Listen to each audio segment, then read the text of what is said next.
Good morning. Welcome back to Business. I am your most definitely watching Metropole Television, your premier channel for business, Eastern Central Africa 24/7. Guess what? Catch us live at Metropole TVKE across all your social media platforms at Metropole TVKE, and I am at Charles_Kiage.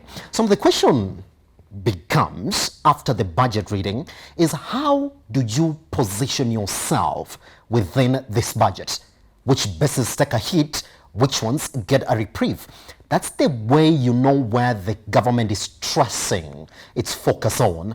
And so the only way to understand that is just to understand the tax regime, therefore, for the government for the year 2020-2021, and to help you understand exactly where the government is hitting, where the government is relieving you, is CPA Karaya Mokaya. He is a partner at SKM Africa. Good morning. Good morning, Sheila. It's a good morning, man. Good morning. I want to start from this perspective. Talk to me about the tax measures that you saw the government introduce and retain as a wholesome. What is your feeling about them? How effective are they going to be? Indeed, the government is pretty keen on trying to collect more revenue. Yes. And this is really geared towards, internal revenue mobilization to try avoid a bigger budget deficit, which will definitely lead to taking up more debt. As you know, debt is one of the most worrying issues at this particular time for the country. And the only challenge is whether, or else the tax measures that have been put in place are very noble, and the intentions are great because the idea is to mobilize as much revenue as possible. The question is the environment really, ripe for it to yield more tax revenue, especially considering the fact that we are currently having a pandemic, COVID-19. Yes. We are currently, floods have been ravaging most parts of the country. There's been a locust invasion across the country, across the farmlands. So the question is, do we really have, is it the right time for Kenya to think of mobilizing more tax revenue from its citizens? Yes. And it's really a matter of time, but in my view, it's going to be a very tough one. Interesting, isn't it? So how complicated is that's exactly the picture that I want you to paint this morning, Mokaya. How complex is it when you look at the international macroeconomic environment for any government that is going to rely on collecting tax to fund half of its budget? Does it become a complex situation where it only says one thing for the government, go back and borrow more? Absolutely.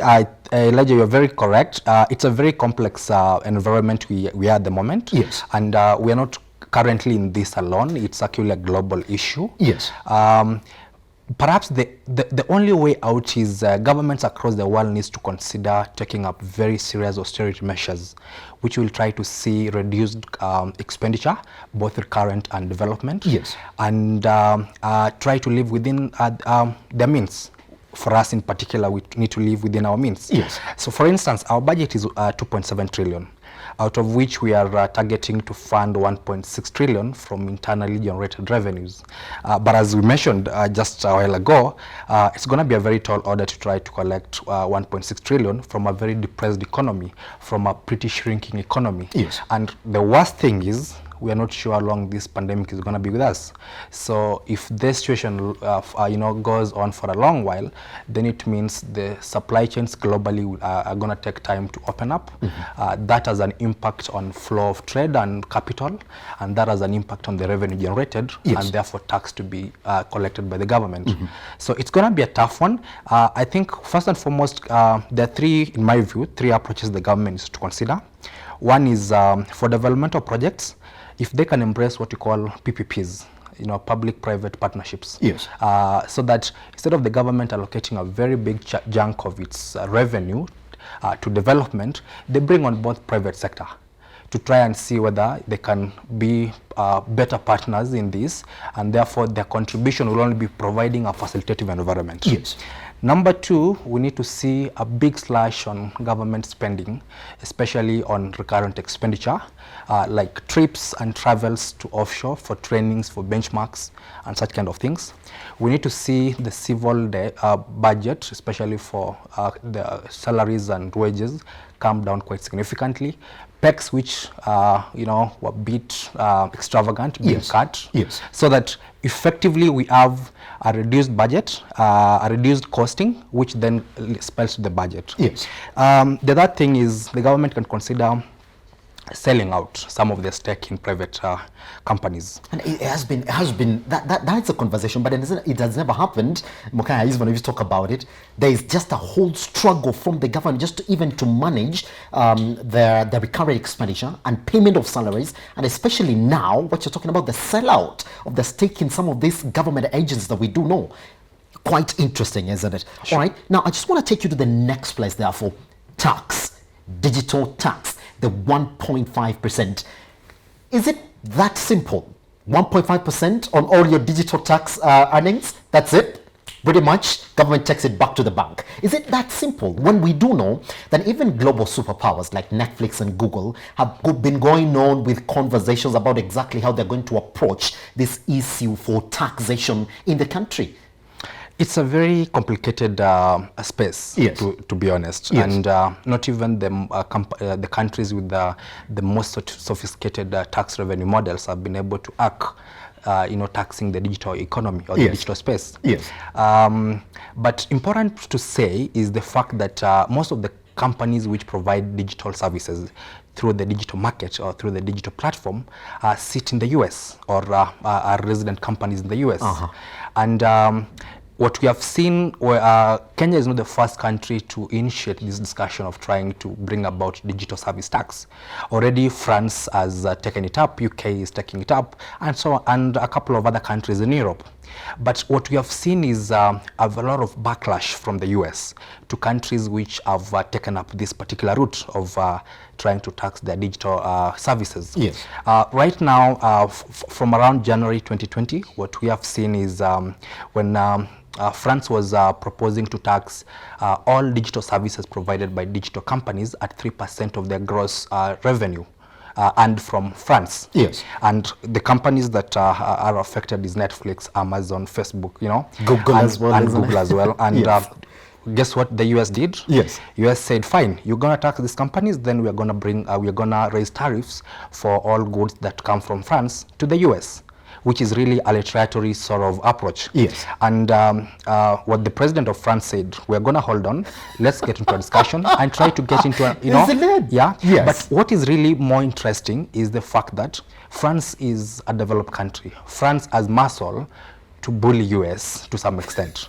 Now, Kenya, in this particular case, we're looking to the US for not only aid, grants, but as a development partner, as a key development partner, as far as we're also looking to the East, that is China.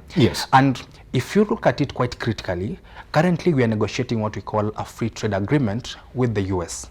As you know, Kenya is among the beneficiaries of AGOA, the Africa Growth Opportunity Act, which enables us to import apparel and textile stuff to the US at zero duty, which means our staff, once they get to the US, they're cheaper because they have not been charged duty at the point of entry of the US.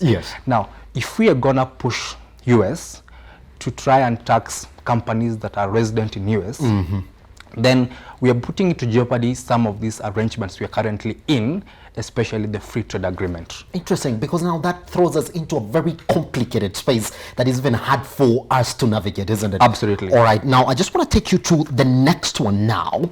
I think you saw it, minimum tax policy, where whether you're loss making, whether you're profit making, you have to pay a minimum tax. What are the adverse effects that we're looking at, and where is the attorney coming from on this minimum tax policy? It's very interesting, especially from a timing perspective, because certainly, and as expected, a couple of companies are likely to end up in a loss position.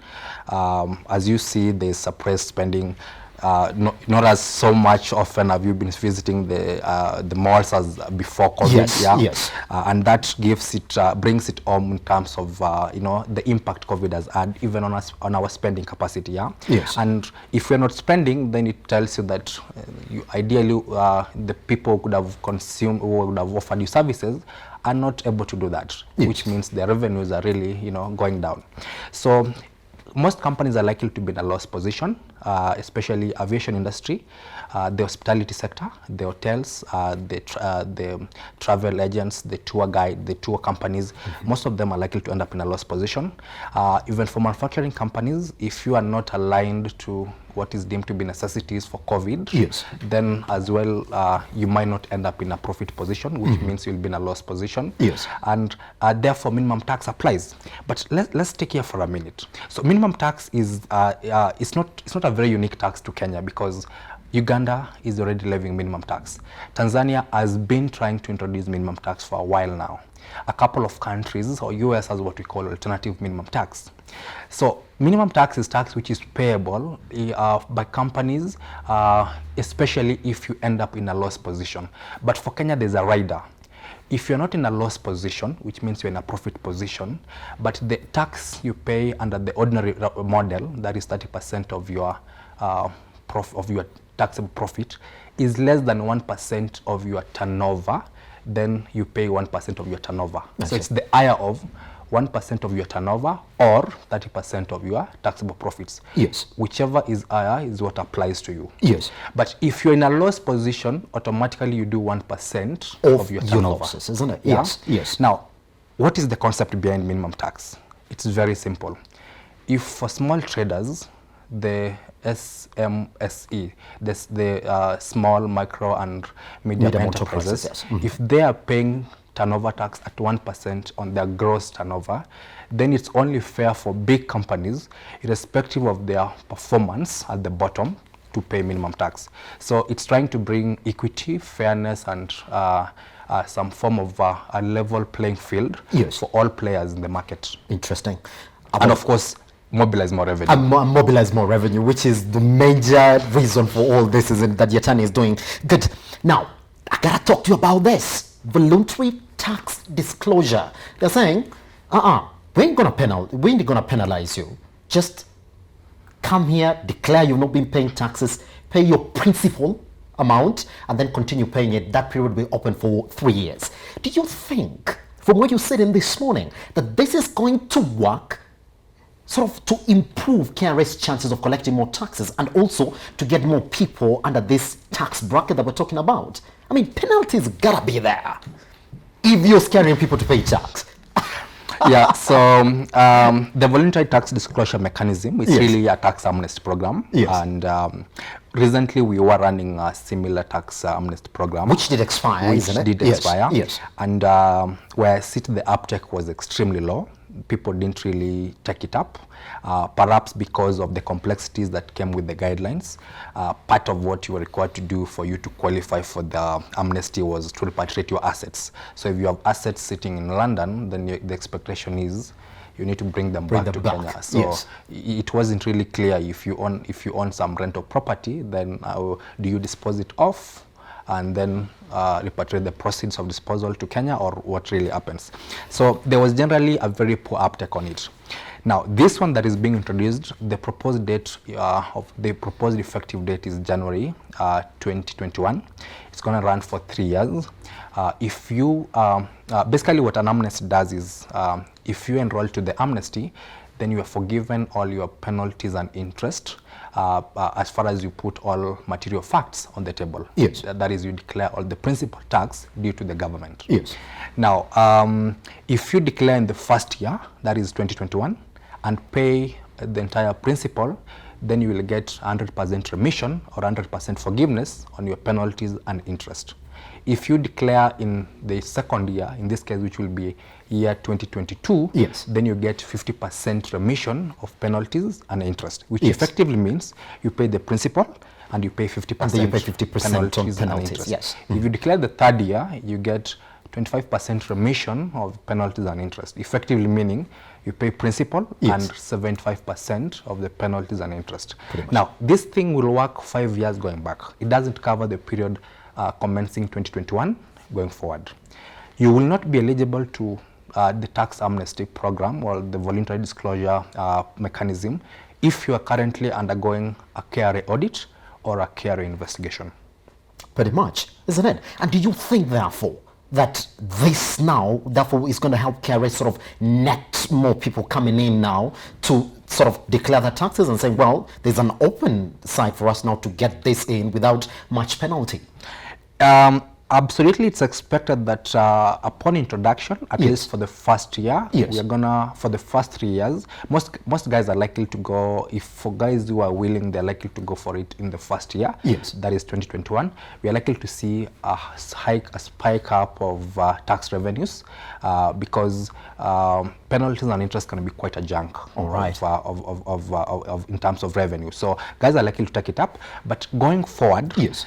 KRA will have you in the database. So you see, once you bring yourself into the database, Yes. then going forward, it's They really will an pretty issue of much trying know, to see isn't it? have you paid taxes Yes. because you did enroll into the program. So in the short term, absolutely, the revenues are likely to go up. Yes. In the medium term to long term, Yes. quite marginally. All right, pretty much. So let's talk about the remissions and the tax sustenance that we saw from the government. I would talk to you, if you looked at the sectors and the areas in which there was tax remission, I would talk about the PPEs, I would talk about also anybody who comes in to do business around mobile phones and electronics parts and all that. Would you say, what is the government trying to do here, Mokaya, when you look at it? Is it trying to look like, yes, we are doing something for the small business person, or there's a bigger picture of trying to prop up these industries? But then you're going to ask yourself the question, but most people are not into these industries that we've seen tax remissions on. What is the government trying to achieve in this area? I think first and foremost, there is a direct response to the COVID pandemic. Yes.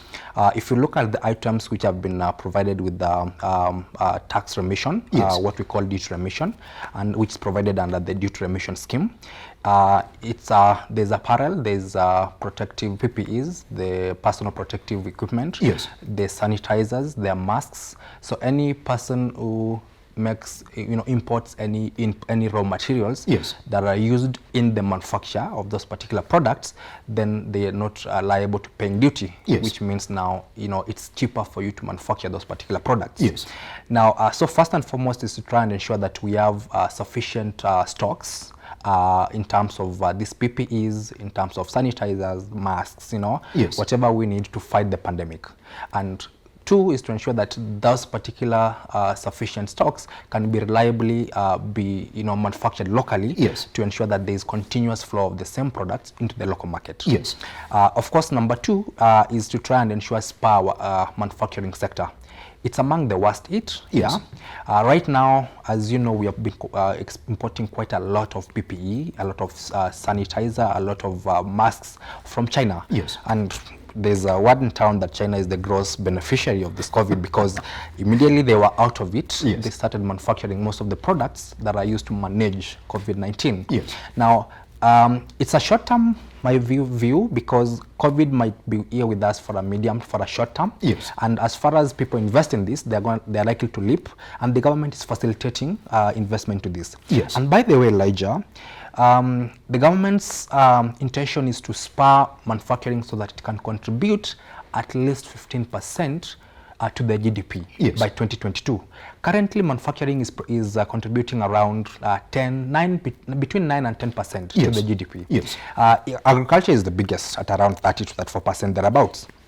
So with the remission of these particular industries, especially the ones which are related to fighting COVID-19, they are likely to have an advantage. Yes. To take upon. Yes. Then for mobile phones and few electronics, which are also getting duty remission. Yes. We are trying to also spur our digital market. Yes. And our strategicness in terms of being internet savvy, tech savvy, and stuff. Yes. And the only way to make that possible is if you can make it easy for people to produce most of these products locally. and therefore make them cheaper for consumers, me and you. Yes, pretty much. All right, just as we're clear now, therefore, when you look at what KRA has now, that they have to give us an ordinary revenue of 1.6 trillion, if you were at that seat, going by what is also happening in the economy right now, I mean, dwindled revenues, we don't even know how much VAT is going to perform in 2021. We're just saying probably by 2021 we'll be at 5.8%. That is just a projection. What will your approach be? Aggressive or just observe and go on and wait for supplementary budget? First and foremost, I don't think I really would want to be in that seat. I won't envy the Commissioner General and basically KRA at large. Yes.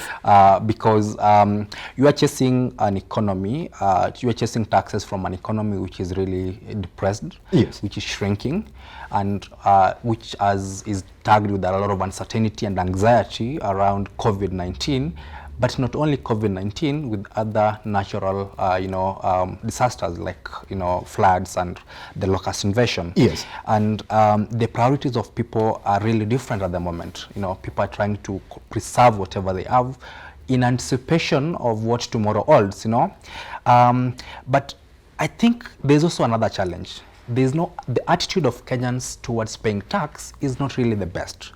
But this has been really informed by the fact that we have seen rampant corruption. Every day you open a newspaper, you read news, and you watch news. All you see is, tax revenue leakages, misuse, corruption. So over time, you really feel that my taxes are not really being put into very good use. Yes. Effectively, you draw off from willingly paying taxes. So that is the biggest challenge which KRA is facing, because in most countries, people willingly pay tax because healthcare is free. You are, your kids go to the best schools and you don't pay anything at all, because the government uses tax revenues really well. Yes. Now, in this particular case of ours, what KRA is going to do, they have a target, 1.6 trillion. Which they need to collect.